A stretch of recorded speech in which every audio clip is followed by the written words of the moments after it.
Hello, hello, hello. This is N-Ray Vlog back with another N-Ray Vlog. Excuse my absence, but today we're going to be recapping and reviewing the January 6th Select Committee hearings, Day 7 and Day 8. Yes, I know I'm late.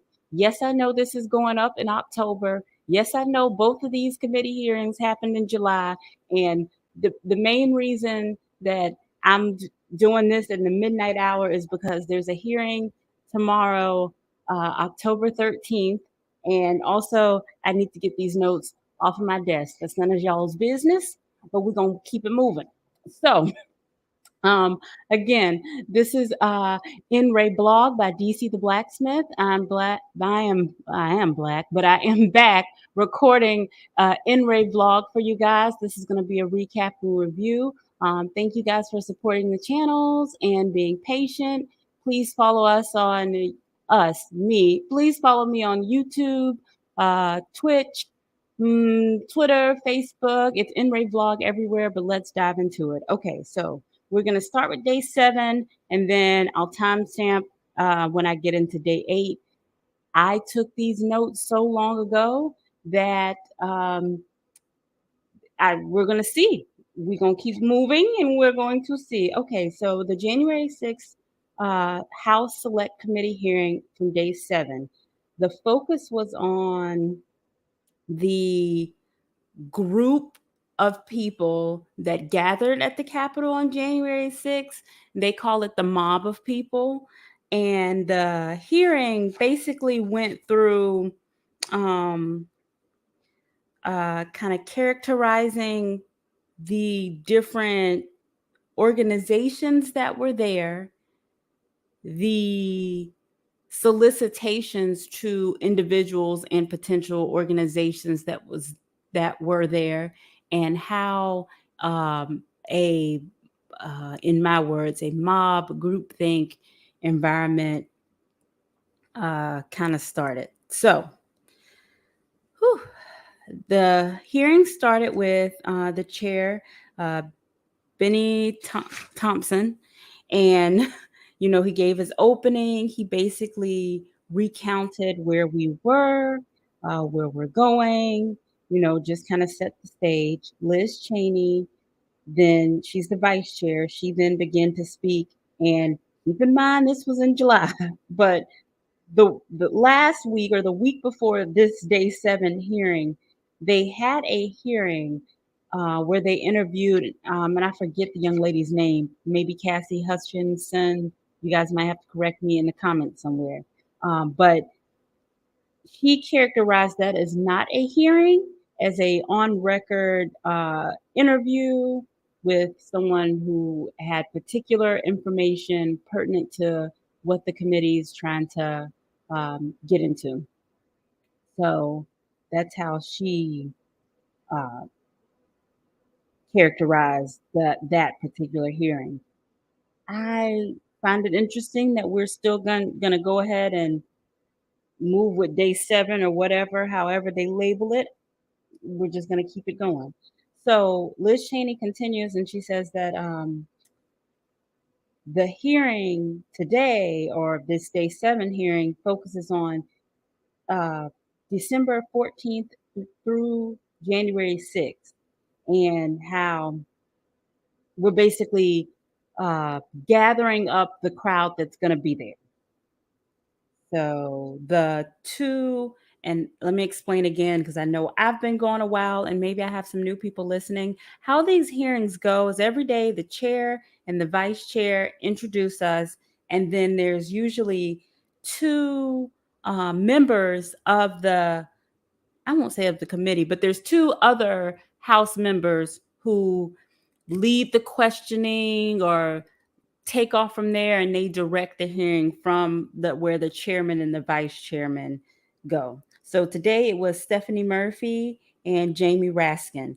I think Jamie Raskin seems to be someone who was a phenomenal attorney. I could only wish and hope to one day be spoken of in the same manner. Let's not hold our breaths. So they talk about the December 14th, where the electors met in DC as part of their Article 2 duties. And he had already had failed legal challenges regarding his Trump appointees or his alternative electors that he wanted to appoint. So then, remember, these notes are old, so my mind is not fresh of what I wrote when I was recapping this. So they show a couple of video clips.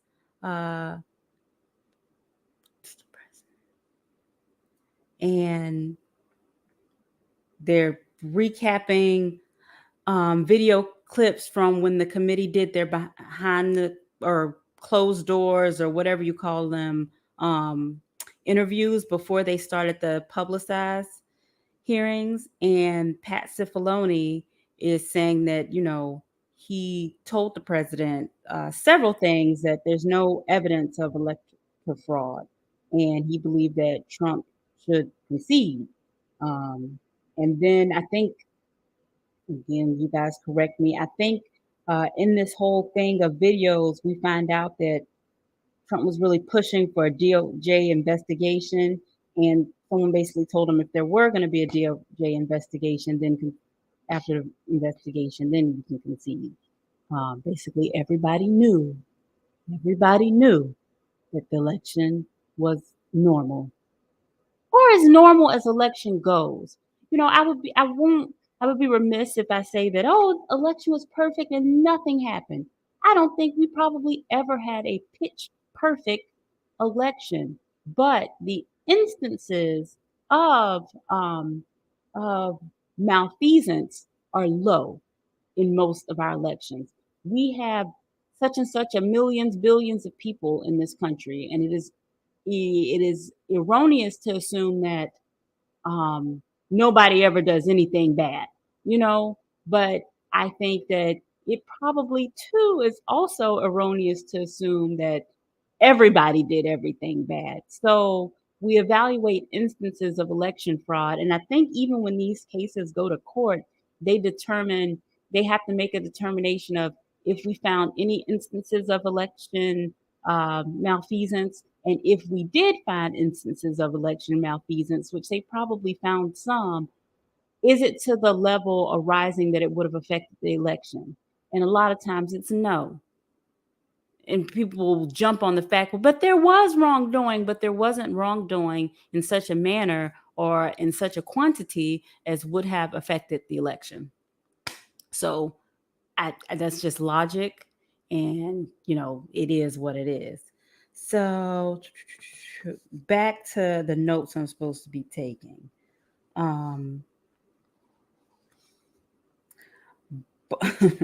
They show more video, and one of the things that stood out to me was that Bill Barr was asked, how long is this stolen election stuff going to go on?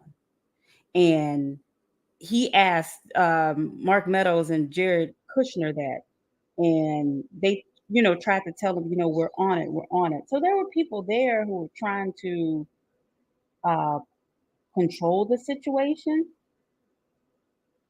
And then, guys, bear with me.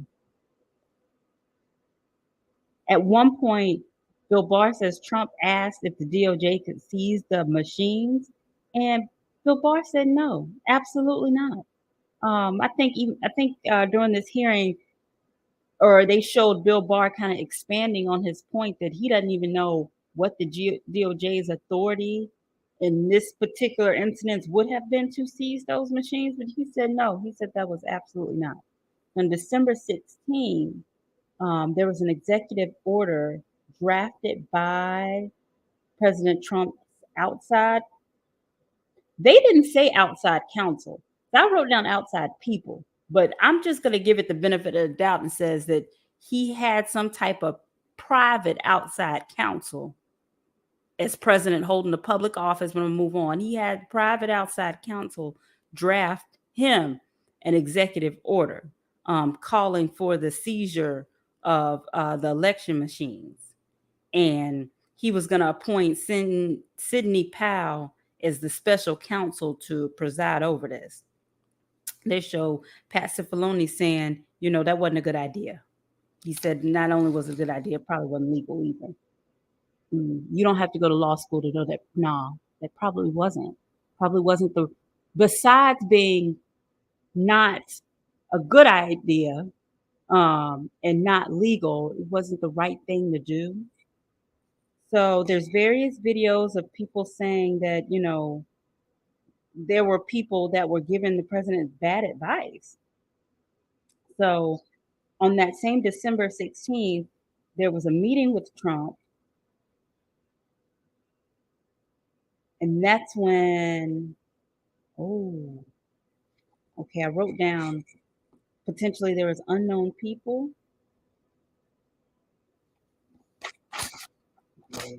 Y'all, I took these notes so long ago. Please bear with me. On December 16th, there was also a meeting with Trump, and something went on, probably something that was from the other hearings. We understand that a lot of these meetings with Trump, there was a group of individuals who were egging him on or who were his yes people.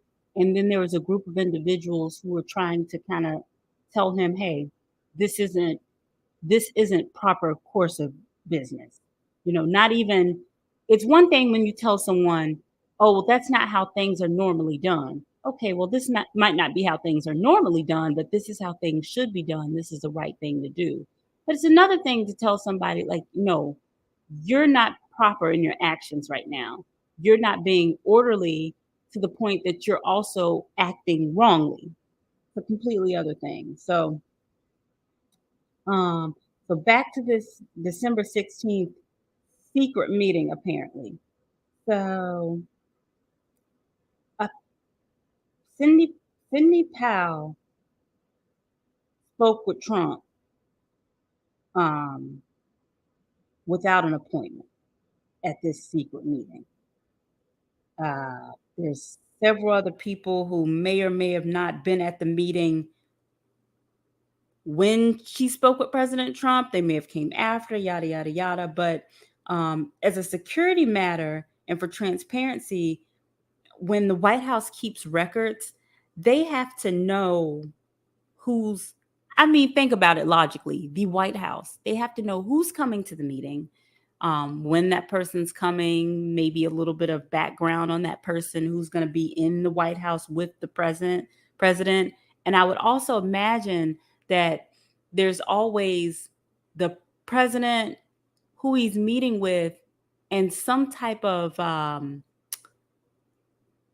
if not stenographer, someone who's going to give a recap of what went on in the meeting. And I don't know if they expanded on that point, but the reason I say that is if you ever watch the White House press secretary meetings, they'll ask, oh, what did the president say when they talked to this foreign dignitary? And the response is never, oh, we don't know. The response is always, we're not going to release that information we're not going to tell what the president spoke about to these people.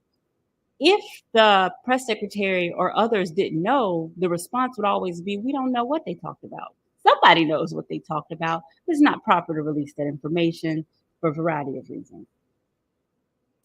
So, make sure I'm still on my day 7 notes. So, anyways, basically, there was a lot of strife and verbal altercations going on in the White House at this time. So there's a few texts saying, such and such as somebody is mentally unhinged, this, that, and the third. So Cindy Powell reportedly is still pushing for Trump to appoint her as, give her special clearance and appoint her as special counsel of all this stuff. Cindy Powell's having a lawsuit right now about how I think in the lawsuit was like her and Giuliani, and they were saying that they were making all types of allegations about the Dominion voting machines that were not true. Since I did these so long ago, we're going to go off on tangents just a few times just so I can give you guys some pretty good content. So, as an attorney, a lot of people are saying, oh, they're representing their client. They're representing their client.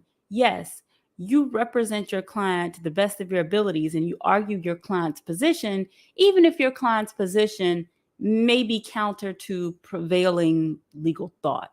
You argue your client's position. However, there's a fine line between finding sufficiently verifiable evidence to argue your client's position and knowing that you did absolutely no due diligence in gathering any form of acceptable information and just saying stuff.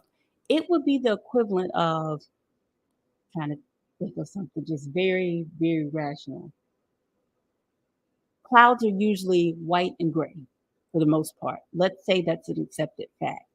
If my client said, no, the clouds are they're polka dot and pink, um, pink striped all the time, polka dots and pink stripes all the time. If I don't do any due diligence at all, I just go in court and say, no, this my client said, this is what it is. I don't perform any attempt, at all at background or any attempt to even see if my client actually believes that. None of that. I just go and do it.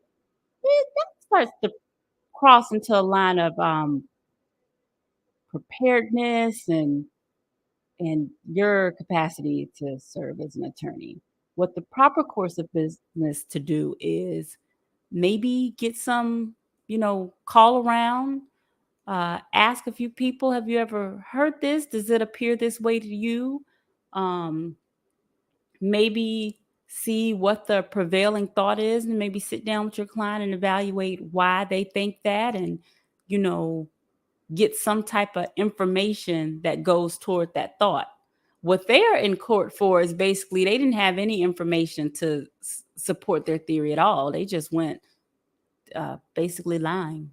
When you don't have any information to support anything. You just say something, and it turns out to not be true. I, I don't know if legally that's called a lie, but that's what they're in court for. And I want to say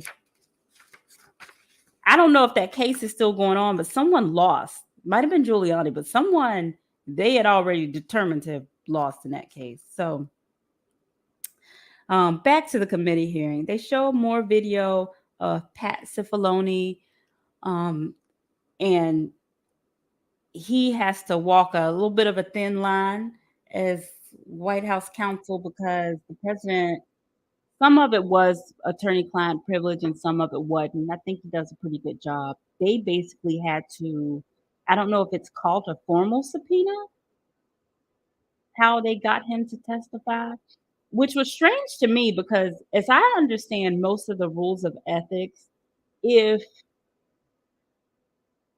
if you don't reveal what are attorney client privileged information. However, if your integrity is up for question in some capacity, you can tell it all to defend you. um and I feel like this is crossing into a situation we're talking about sedition and we're talking about people that were upholding something that everybody knew logically was not correct. I feel like that kind of gets into the territory of having to defend your integrity as an attorney. But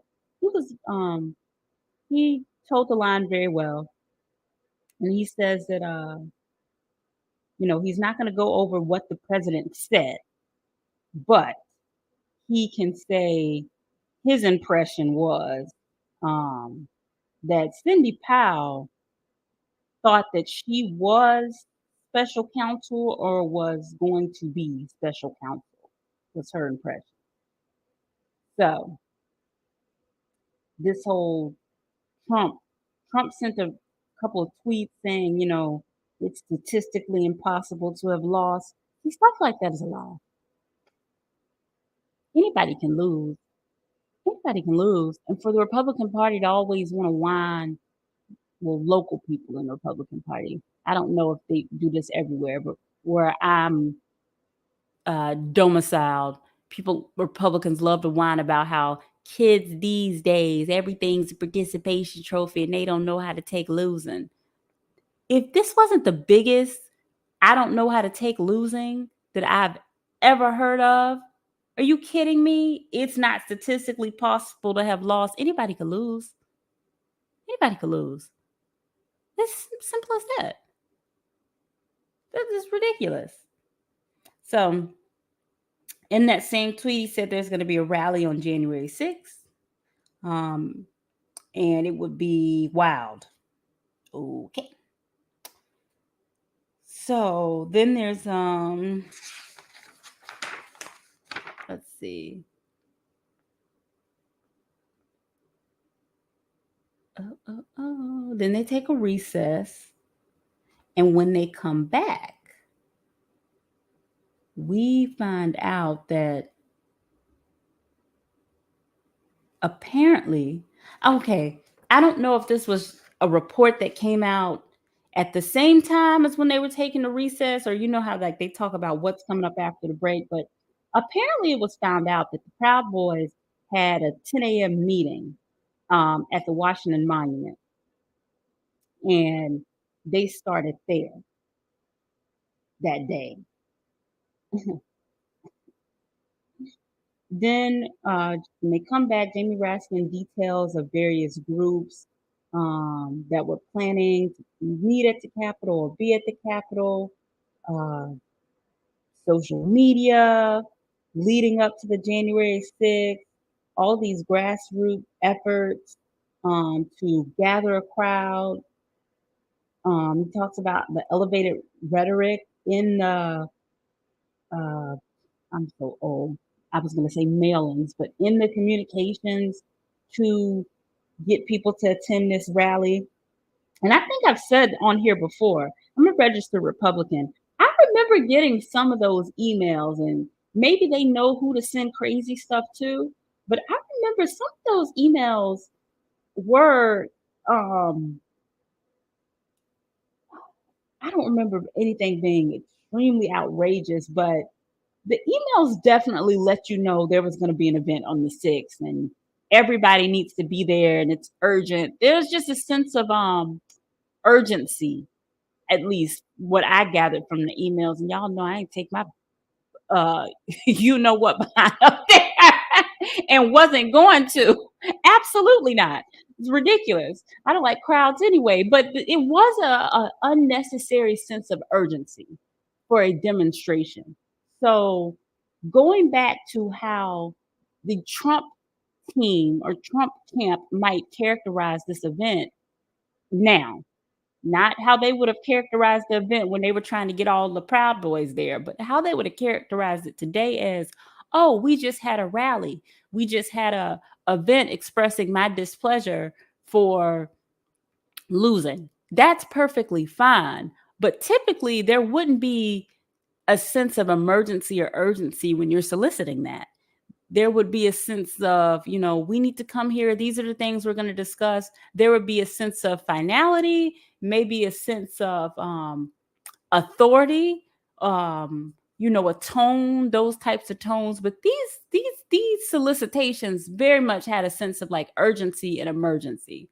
And, everybody is responsible for their actions, but we also can't act like if you pitch it a certain way to a certain group, there's a history of a certain something. And we saw the results of a variety of things that happened on January 6th. It was ridiculous. So they show video of these people, the mob, yelling at the police. These are to support the blue people, cursing at the police. These are to support the blue people, yelling and cursing at the police. It's ridiculous. Then they showed a video of Roger Stone saying some parts of the creed for the Oath Keepers. That is so ridiculous. I just don't understand why people do what they do sometimes. So they said that there was intel leading up to the event. Um, And there's a list of Congress members that attended a December 21st meeting. Um, the Easton team. Oh yeah, the Eisen Easton theory, that crazy attorney that wanted some ignorant. And again, uh, so then we get to January 5th rally.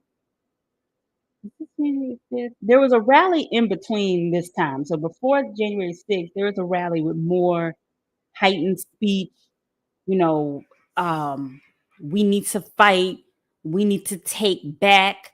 Those are words of revolution. If you look back in history and people's languages and speeches, when you hear stuff like that, those are words meant to incite some type of toppling of a government.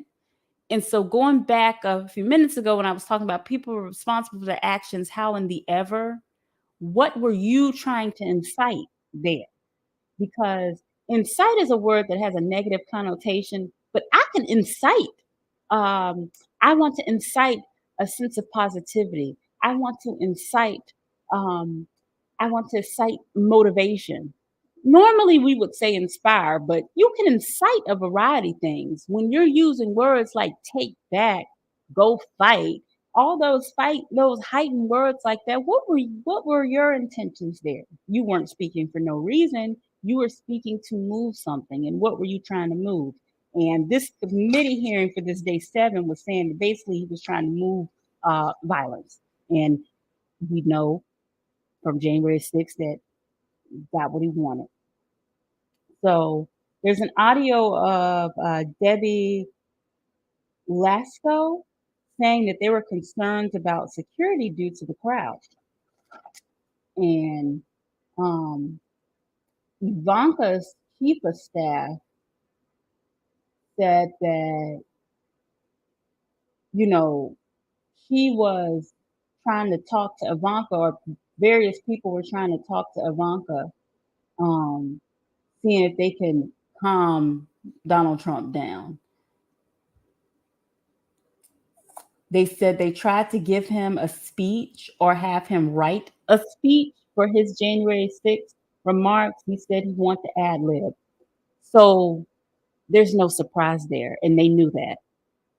They know that he picks on people for reading off teleprompters and stuff like that. They know that man wanted to I don't see. But when you let people get away with little stuff repeatedly and repeatedly, those little things get bigger and bigger over time. And it gets to the point where it's something so big that you've let somebody get away with something so long, now you can't control the stuff that they're getting away with now. You can't fix it anymore. Nip stuff in the bud. So then they have a panel, and the panel consists of one of the convicted writers, a former spokesperson of the Oath Keepers, and I think that's it. And so they basically discuss both of these individuals very courageously. I would say they didn't have to do this, probably. At least they didn't have to do this at the public hearing. They speak about the type of groups these are. And basically, the Oath Keepers are a militia group. They train and talk about militia type things. And Jansen, the former spokesperson for the Oath Keepers, he said that he should have broke away from them earlier. There was a lot of red flags, but he said one of the things that made him officially break away is that he went to a grocery store one time in Montana, I think he says, and there were some members that were talking about the legitimacy of the Holocaust, and he said at that point he said it just, and we can't. I don't know. I don't know. But he basically said, I was gonna say, you know, at least he woke up better late than never.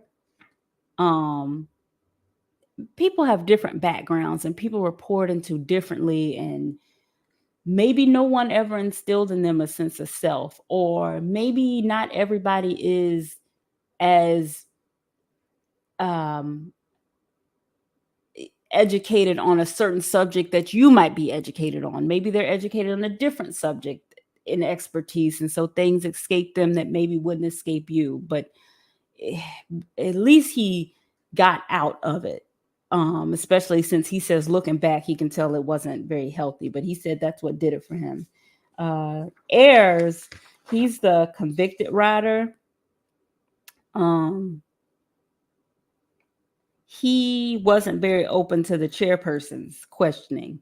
Um, he was more open to Liz Cheney when she was questioning him a little bit more, and then Murphy and Raskin.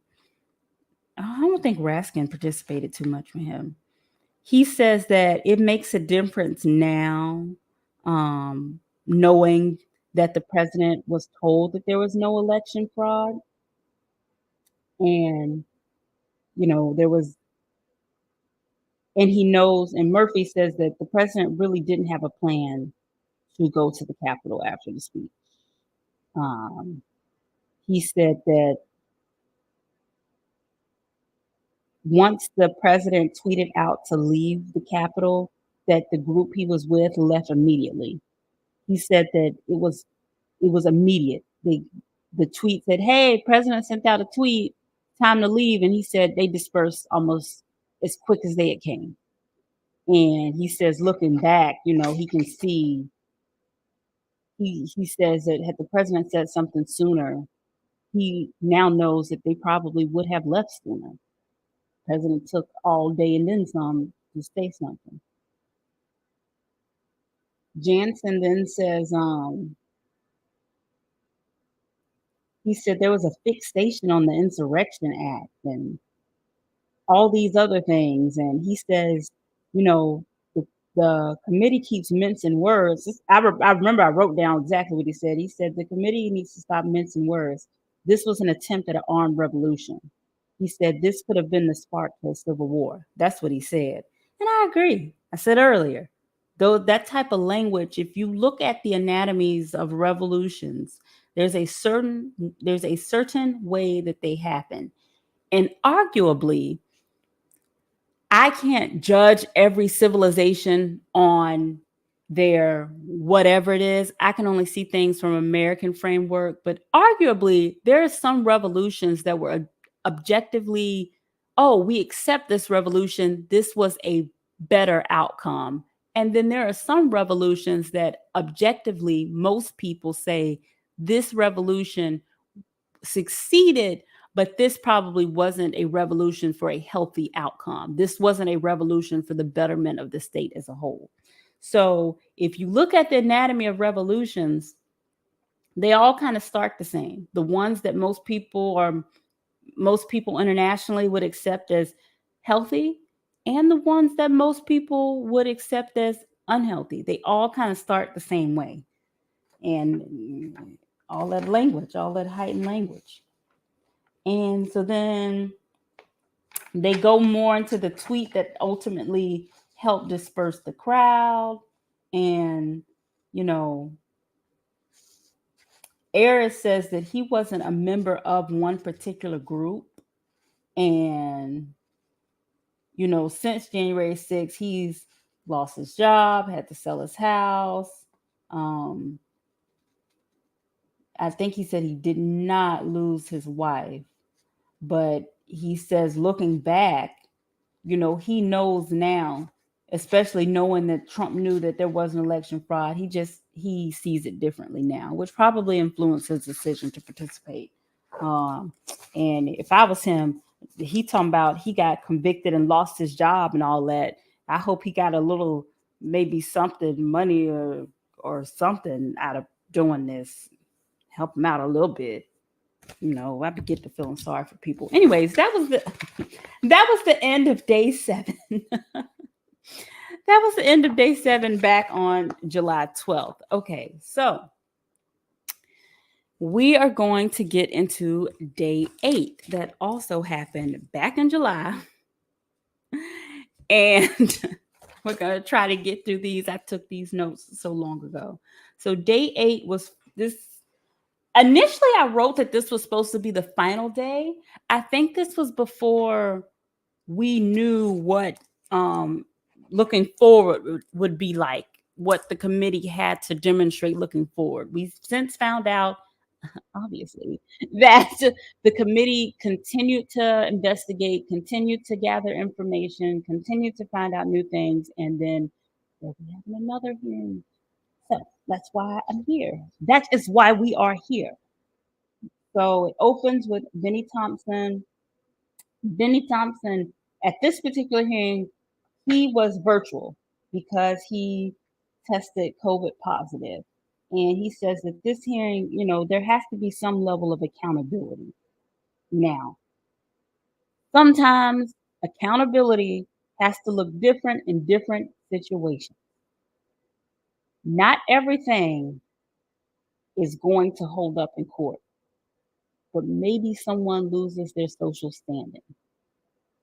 Maybe someone, it's not enough to get them in court, but maybe it's enough to put them at a lesser position as accountability for actions that they took. And when I say not enough for court, because a lot of people say, well, if it's not enough for court, how do you know they did it? Maybe statute of limitations have expired.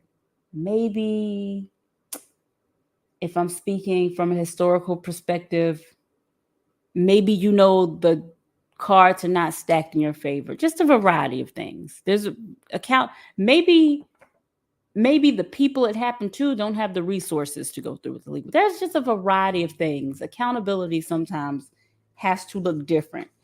Speaking on the issue at bar, which is the January 6th hearings, we know that the second impeachment attempt of President Trump, due to the actions on January 6th, that failed. So he was not able to be held accountable by way of impeachment, which I think was BS. But, and I wrote about it. Please visit nrayblog.com, nrayblog with a B.com, and read about it. But so maybe accountability looks different moving forward. This was in July. Since then, they had to go get documents up out of his house and like top secret information that he had in a closet somewhere in his house, like a pack rat or something. Who does that?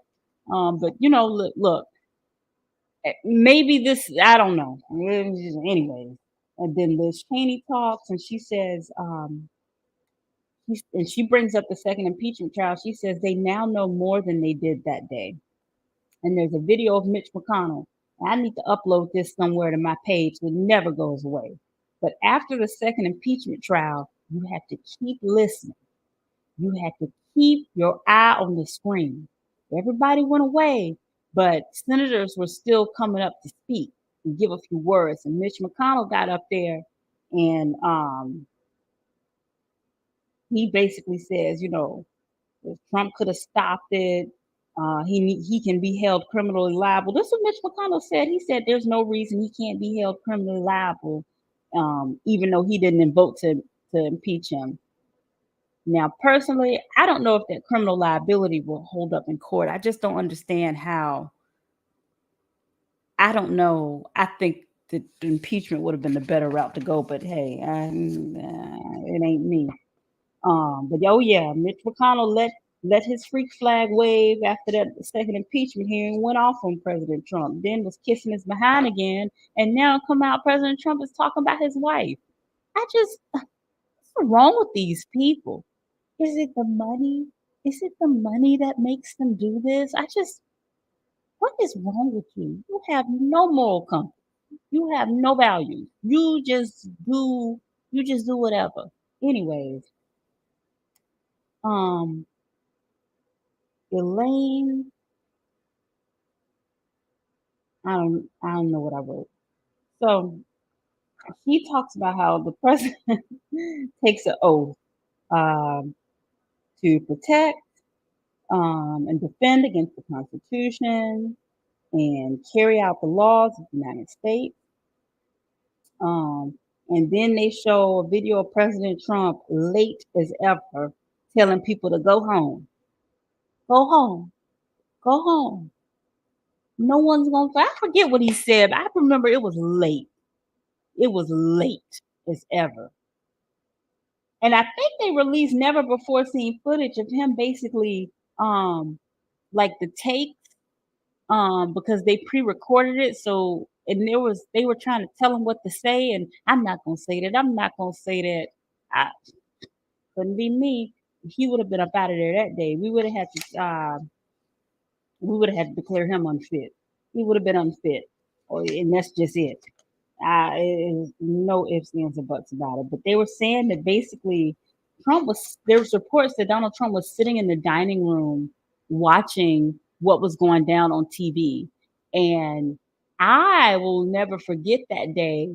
I was working from home. This is before I started all of this, but I remember working and watching, ironically, and I don't know if any of this footage is available on the internet. I was watching Fox News, and I remember them covering, um, you know, the process of the certifying the electors and beginning the debates, and they were showing Donald Trump's speech, and they were showing the march to the Capitol, and they're showing people kind of going a little bit close to the Capitol. And I remember Dana Perino said, I found it very remarkable that they're allowed to get that close up on, like they were on, there's construction being done, and they were kind of on that part of it. They were very close. And she goes, usually large groups aren't allowed to, get that close. I find it really remarkable.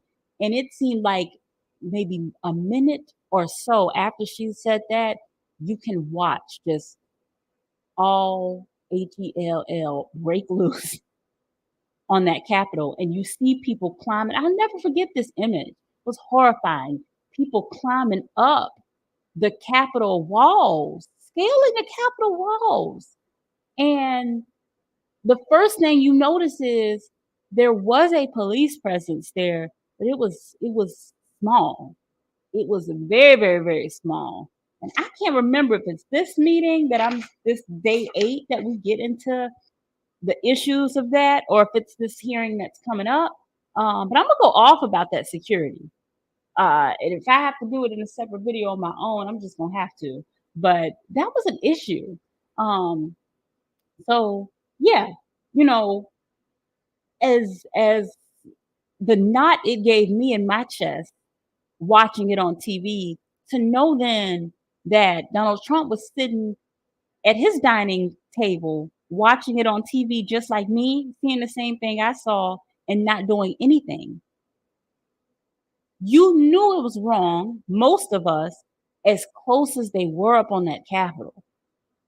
And then they're climbing up the walls. At what point did you not realize that that wasn't okay? You needed to say something. You need to control the situation. You need to send in military reinforcement. At what point? Anyways, so um, the lady who's Elaine, and it's not that I can't pronounce her last name or anything like that, but um, I can't read what I wrote. It is what it is. I don't know why. When I write for other people, my cursive is really nice, but when I write my notes for myself, it's not okay. I need to work on that. We'll pray about that. Anyways, so her and Adam Kinzinger are the two that are going to lead this day of the hearing. So they show more video of McCarthy saying that Trump, he should have acted quicker, or he needs to say something, because McCarthy called in to, I was, again, I didn't want to break away. So it's not like I was flipping through the channels to see what was going on, because you don't want to miss a minute of it when January 6th was going down. So there is, from what I remember on Fox, when they had started the process of, they evacuated the line of succession, and then some senators and congress people were already in their office because there was still some virtual stuff going on, and the ones that weren't were basically sheltered in place where they were. And McCarthy called into Fox News, if I'm not mistaken, as he was sheltered in place. And he was like, the president needs to say something. This is not okay. He needs to say something. But they play video of McCarthy's audio phone call. I don't think they played his call to Fox. I think they played his call to another news station, which means he called in somewhere else. Bless his heart, how he had to, I mean, it was terrifying for me, and I wasn't there. I was halfway across the country somewhere watching it on TV.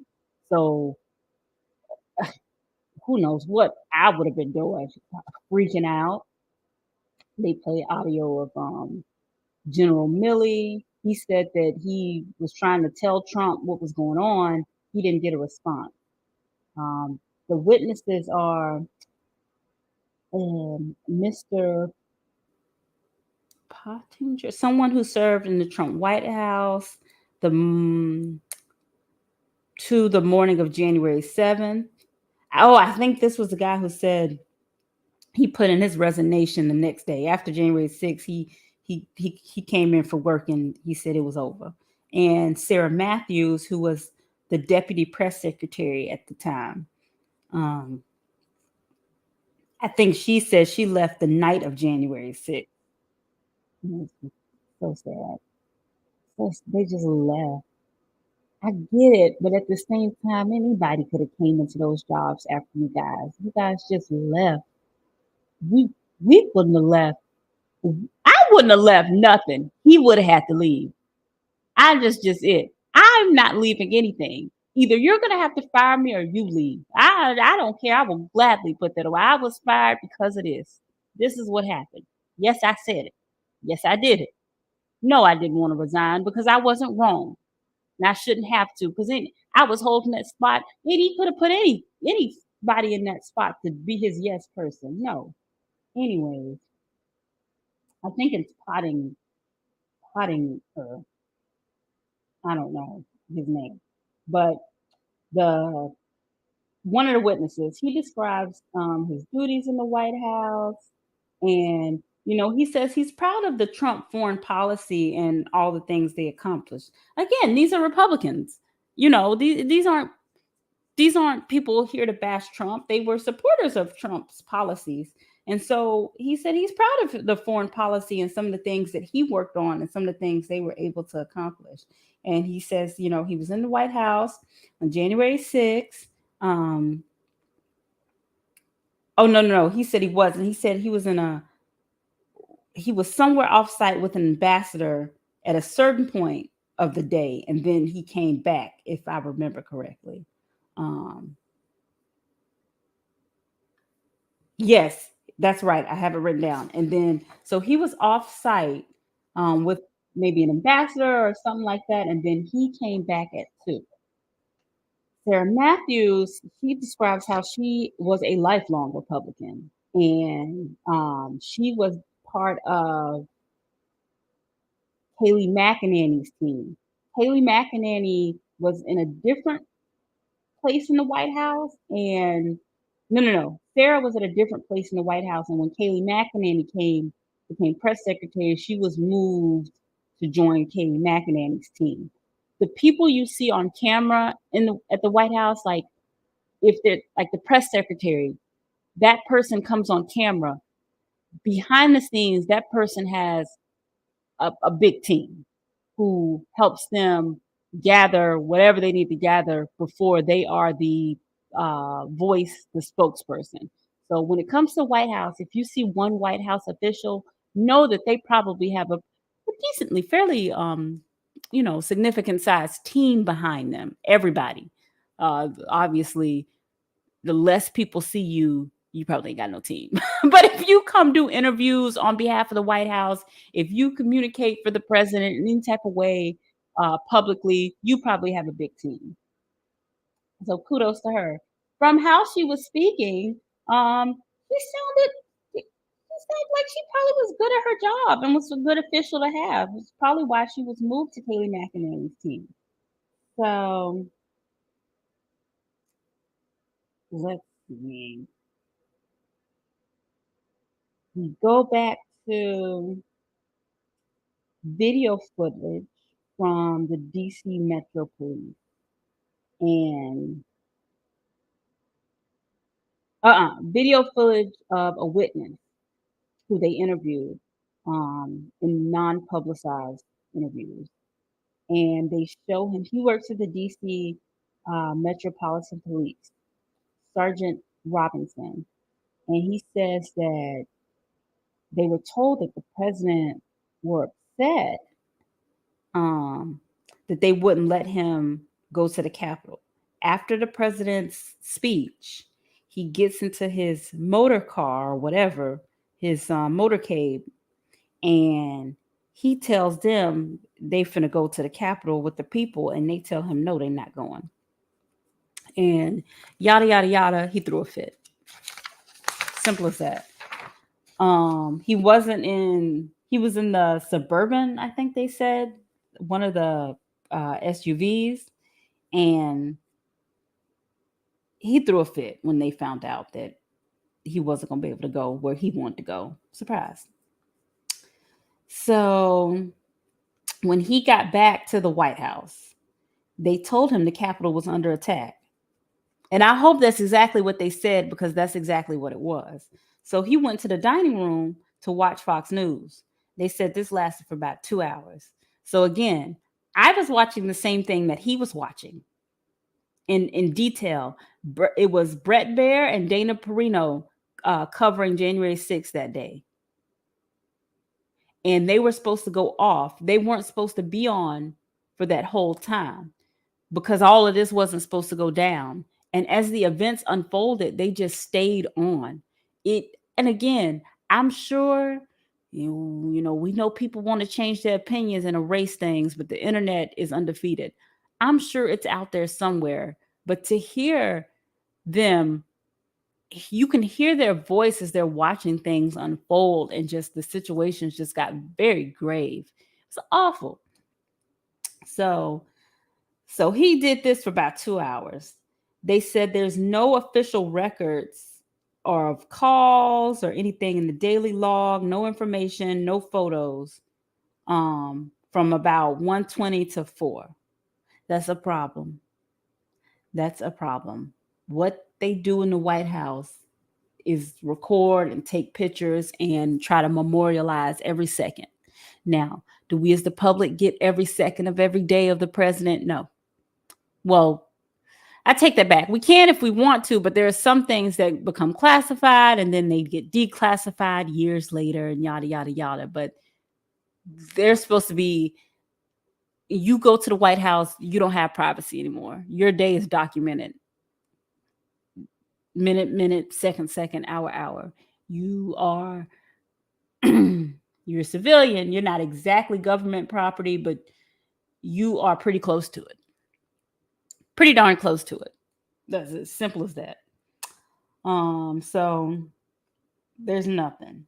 No calls. So from 1:20 to 4, and 4 is when he did his little Twitter video, maybe, or something like that.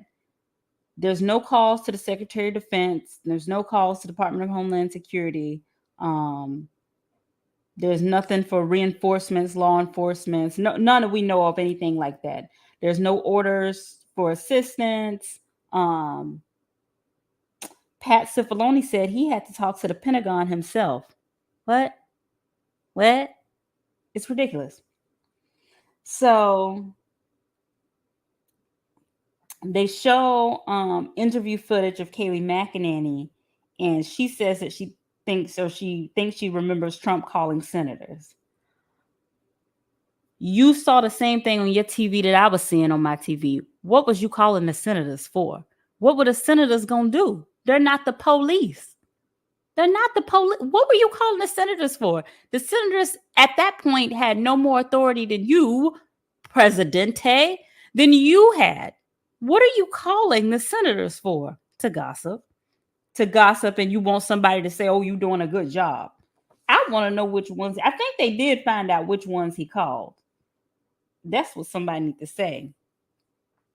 So then at at 1:39, and these aren't in the official records. These are things that they're getting from like the interviews and stuff. These aren't things documented in the official White House records. So at 1:39, they said Trump called Giuliani again. What are you calling him for? What he gonna do? He gonna suit up and go? What are you calling him for? You need to be calling people that could protect the Capitol, and protect the senators and the congressmen. That's what you need to be doing. So they showed Fox News footage from 144. Again, the same thing, seeing the same thing I was seeing. They play audio from the uh, DC Metro Police. I think that's what they're called. Audio of their radios saying they effectively have a riot, and that's at about 1:49 p.m. And then Trump tweeted around the same time with a link to his speech. And that, let me keep it moving. Then, woo, it just makes me so mad. It should have been a problem. So then they show more video footage from Pat Cipolloni's interview, and he said that they found out that basically what was when he found out what was going on in the Capitol, he was very clear that they needed to put a statement out. He didn't have a conversation. No, he said he didn't really want to have a full-on conversation about it with the president. He wasn't gonna put out exactly what transpired. But basically, he was clear that a statement needed to be put out. And he says generally, people need to be told to leave, and that was it. So Ivanka Trump, Eric Hirschman, Mark Meadows, they all wanted a statement put out. I would put the statement out myself. He's sitting around calling senators and stuff. Pat Cipollone is talking to the Pentagon himself. Y'all should have put out a statement y'all self. Because clearly there was no type of order going on. Nut house. So they show again more from Pat Cipolloni's interview, and he said he expressed that this whole situation was outrageous. It's outrageous now. Again, when you let people get away with small things, they turn bigger and bigger and bigger until you can't control the things that you're letting them get away with anymore. And now it does harm to you. He says that it would have been possible for President Trump to go to the briefing room and for them to turn on the camera and put out a statement. Apparently, the White House briefing room is never empty. There's always some group, however big, small, or with whatever notoriety of reporters that are just waiting at any moment to hear what needs to be heard. And he said they could have quickly just went down to the briefing room, walked down, put out a statement, bing, bam, boom. So Sarah Matthews said it would have taken about 60 seconds to walk down to the briefing room. She said there's cameras on that briefing room 24/7. If you guys ever, so whenever they say the press secretary is going to start, it never starts on time. So if you're watching the White House feed, you can see the empty room. So yeah, the cameras are on 24/7. You can see the empty room, and you can hear some of what's going on in there. So the camera and audio are on, if not 24/7, close to it.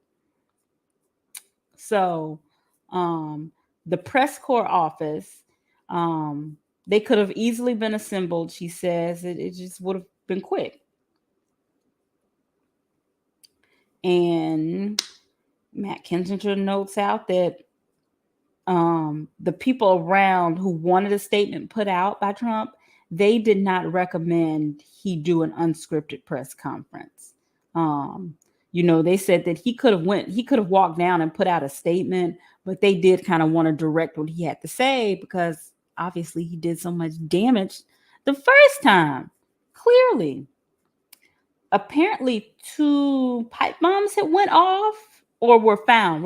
Two pipe bombs were found on January 6th, not too far away. I remember hearing about this the next day. Sarah Matthews said, she recognized very quickly that it was an escalated situation. And she said she even went to Kaylee and said, hey, basically, what's being done? This isn't good. At 2 something, Trump called Giuliani again. Again, what are you calling him for? What you calling him for? And you can't be for legal advice. I can tell you that. Not good legal advice anyway, allegedly. So at that same time, round or about, the rioters, they started breaking into the Capitol, literally breaking. Not, oh, they broke in, they kicked the door down. There was footage of them breaking the window, reaching their arms through, and yanking up the police, yanking up the Capitol Police, literally breaking and entering. You see on one video, one of the Capitol Police is crying for help, and the rider has his arm. And I bet you it's a back to blue person. I bet you it's one of the people that got that blue line American flag. He sitting there yanking the poor policemen up. It's ridiculous. They showed that video footage. So then the protesters apparently were at one point were like within feet away from where Mike Pence was. I think it comes out that they had to move Mike Pence in like shifts. Like first they moved him because remember he's presiding over the joint session of Congress. So at one point he's completely exposed as presiding over the joint session of Congress. So they move the line of succession first. So they move him from there first somewhere else until they could get him. And he said he didn't want to leave the Capitol till they can get him sufficiently away because he refused to leave. He refused. So, there's audio of witnesses saying, they fear for the vice president's life. And, some of the vice president's team feared for their own lives and they were starting to call and say goodbye to their family and stuff like that because they weren't that far from the melee. And then they show videos of people who later we found out pled guilty to the riot, saying that the Pence was he betrayed us and this and that. They played more audio to rioters talking like idiots. I don't care, talking like idiots. It was ridiculous. This didn't make any sense. So then the one guy, because remember there's two witnesses, a guy and Sarah. So the guy says he resigned. He knew he was going to resign after the tweet, fuel on the fire or something like that. He said he didn't really want to be associated with this. And Sarah Matthews says that, the situation was escalating at the Capitol and the tweet that was put out, it didn't, she felt like it gave more of a green light. It certainly didn't help. Oh yeah, the tweet was at 2:24 that Pence didn't have the courage to do whatever they wanted him to do. You mean he didn't have the courage to break the law? If somebody were to say to me or about me, no, DC, she just doesn't really have the courage to break the law. I'm gonna go ahead and take that as a compliment. But basically, that's what happened. And so the guy says that, after that tweet, he said that if he felt like that was fuel on fire, he didn't want to be associated with it. He knew he was going to resign after that. And Sarah Matthews said, yeah, that was a green light. She didn't like it. Then they show more video of the breach, and these videos are graphic. So some of this video footage is not the footage that they were able to get on the news. Some of this is video like from I'm assuming I'm assuming this is from cameras within the Capitol, maybe security cams or something like that. But it was horrible. So they say that Trump is still calling senators at this point at two something. He called Tommy Tuberville, or no, I don't know. But Tommy Tuberville did a News 5 interview, and maybe he said he called him. Then they showed Josh Hawley that he had raised his fist in support of the protesters in one moment, and then when everything broke loose, they show him hauling tail. That's what his name is, Josh Hauling tail. Show him running. That's ridiculous. Either these your people or these not your people. Either you support them or you don't support them. Which one is it? You knew it was wrong. That's you. He knew it was wrong. That's why he was running like that, because he knew that they might have got him too. Just ridiculous.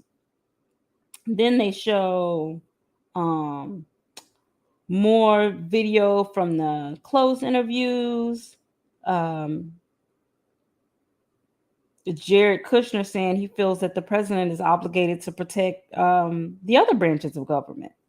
Um, Pat Cipollone saying that the president has a duty to see that laws are carried out, and one of the laws is don't threaten the Capitol. Then they take a 10-minute recess and they come back. Kinzinger says, they pick back up at about two something with the tweet. So, they were discussions in the White House was basically, oh, he tweeted something, and discussions in the White House is basically that tweet wasn't enough. You know, they trying to work back and forth, um, talk to Don Jr. and Matthews and his kids and tell them try to calm down. Then they show an image of Hannity sending two text messages. I think this is to Meadows. Um, I'm gonna get out of it. You shouldn't have been that close to the situation. It was better things to do. They show, let's see, more interview footage of Pat Cipollone saying he didn't think the tweets was good enough. Eric Hirschman, Ivanka Trump, Jared Kushner, General Kellogg, I think, and some other people, they were trying to figure out what they can do to alleviate the situation. Then they show Fox video of Brett Baer saying this is a dangerous situation. Nah, everybody knew that. But again, the reason they're showing Fox News is because they're showing what Republicans think. The discourse has been, oh, this is a witch hunt. These people are out to get the president, yada, yada, yada. This is political, but they're showing people arguably that are in a way that were supposed to be on his side, people from his own party who are saying, this is dangerous. This is not a good situation. This is not okay. Something needs to be done to show that no, it's not just us. It's y'all. It's everybody. Everybody, this wasn't okay. Sarah Matthews speaks again, and basically she agreed. So she says after he sent that tweet about Mike Pence not having courage, she started going around telling Kayleigh that the president needs to be told to send people away. She said Kayleigh agreed. You know, they needed to try to figure out a way for him to send out another tweet. She says that when she got back, She said, and she got back when McEnany left, and I guess they wanted to try to talk to somebody. McEnany came back, and she said she kind of whispered. McEnany kind of whispered to Sarah Matthews that the president didn't want to. He didn't want to do something. He didn't want to do nothing. So they show more video footage as the day progresses of the rioters cursing, acting a fool, fighting the police, throwing stuff, um, being seditious and aggressive, being aggressive. And like they always say, what type of households were these people raised in? These riders that was fighting the police and such. Where are the fathers in the home to teach them this is not how you behave? Where are the mothers? We want to talk about broken homes and stuff like this. Where were y'all raised at? There's nothing in me that would have told me that was a good idea to go up there. Be honest with you, not even just for regular purposes. The election is over. It's January 6th. We are certifying the electors as a ceremonial duty. What are we up there for? But to each his own. To each his own. So let's see. Sarah Matthews goes on to talk about how they had even kind of started arguing in the press office where she was sitting as they're, trying to wait and see what's going on. And she said there was a little bit of a debate about what should happen and how long it should go and this and that. And she said she was starting to get frustrated. And she was like, look at this. Does it look like we're winning? Does this look good? What is this? What's going on? Okay. So sorry, y'all. I lost my place in my notes. And so I have to get back to where I need to be.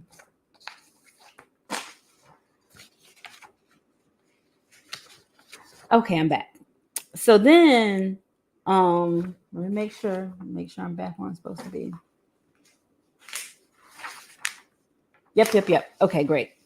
So then they show more video of, they show Fox News video of them talking to Kevin McCarthy on the phone again.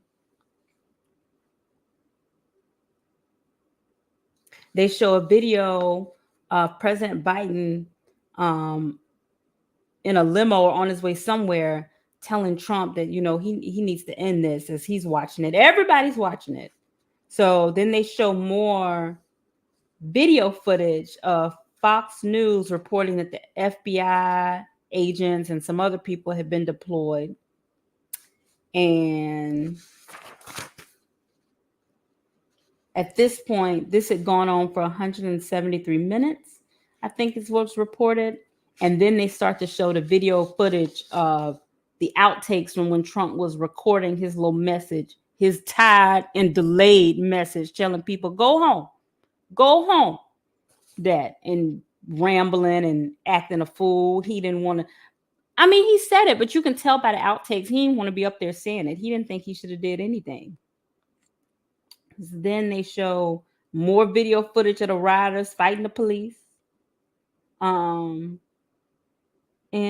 that's it. That's just not doing nothing. It was sad. They share audio of General Milley saying,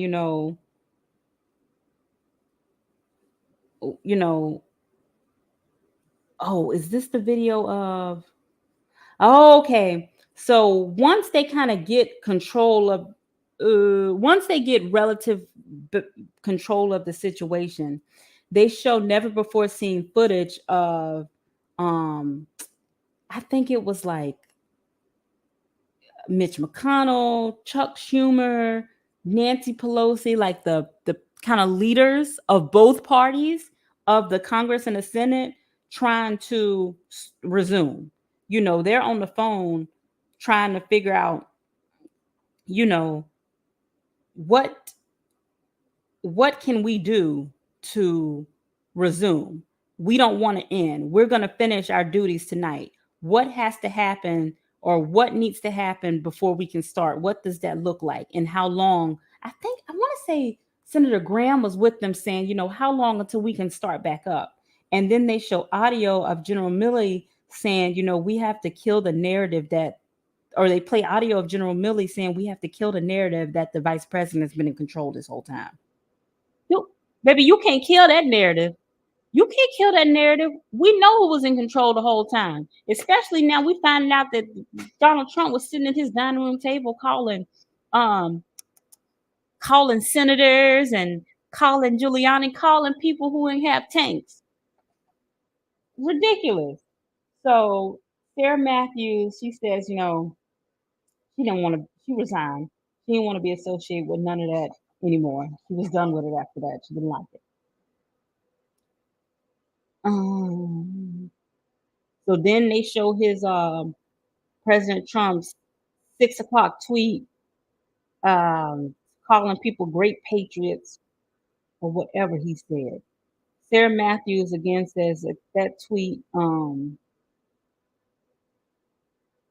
she just she wasn't here for it. She repeated again, she wasn't here for it. They show various video footage of people after the fact saying January 6th was wrong.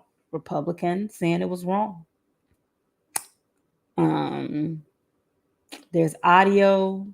Giuliani left a voicemail to Senator Tupperville, talking about, basically continuing his efforts to do whatever they was trying to do that was ridiculous. Then they show video of Mitch McConnell from February 13th saying that Trump was responsible.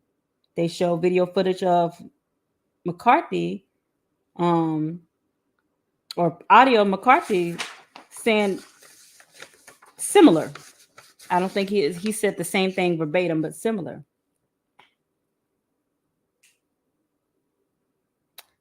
They show video of Pat Cipollone in his interview again, and he says that he was concerned about who would replace him and about what type of advice they would be giving the president. So he did not resign. And I'm with him. I'm not going. There's some situations where you resign because you know what's going on and right. But in this particular situation, I didn't do anything wrong. I'm not going anywhere. If you want me out of here, you can do it yourself. You do it yourself at this point. And again, when I go on my next job interview and they ask, well, why? Oh, I will gladly tell you why. I wasn't leaving because at this level of government, I serve the American people. Yeah, it's a job. It's a little bit more than a job. It's public service at this point. Our soldiers, and this, Adam Kinzinger opened with this at this hearing. I just didn't get to write down everything he said. Our soldiers go to war to serve us, and they don't just get to walk away because it's hard. Oh, they don't do that. So you're a public servant. Just because they wear military fatigues and you got on a suit, oh, I just resigned because I couldn't take it. I wouldn't have went nowhere. I wouldn't have went nowhere. I served the American people. I don't care. No, he would have had to go. They should have declared him unfit and got him out. I don't care if it was past the election. I don't care what it was. He should have left. We should have just had a whatever, the next, I guess Mike Pence would have been president until Joe Biden took over in in a couple of months, but he just would have had to go. It just was outrageous to me. Ridiculous. So the other guy witness, the one whose name I can't read what I wrote down, he says before his resignation, he said he wanted to, basically he just kind of wanted to reach out to his immediate boss, and his immediate boss said, can you stay until I get back to the White House? And so he said he did that because he is under a top national security staffer. And so he said he felt that was reasonable. I do too. If you're going to resign, but you work under national security, that's very important. We don't need all those shifty changes. At least you can do is wait until your direct supervisor gets back, if that's what we call. He said, January 6th wasn't a good look for national security. He says that, everybody's watching, looking at us acting crazy. While we running around telling other countries how to handle their affairs, we going around with this soft um, colonialism, basically giving people money to act how we want them to act, and they see January 6th and go, is this how y'all do it, America? Is this how y'all do it? And then to have people defending the actions of the mob on January 6th, America, is this how y'all work? And you call us this and you tell us that? But look at you. That was horrible. So then um, they say on January 7th, the president basically refused for hours to give a speech. I didn't even remember that he had a speech on January 7th. Hmm. Oh, I guess he did. Um, but basically he was saying he don't want to say that the election is over, something like that. They said that he basically had a tantrum, a meltdown. He's a sad little man. Ridiculous.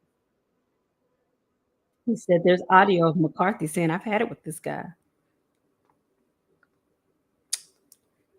Uh, and then, Benny Thompson gives his closing remarks, and Liz Cheney gives her closing remarks, and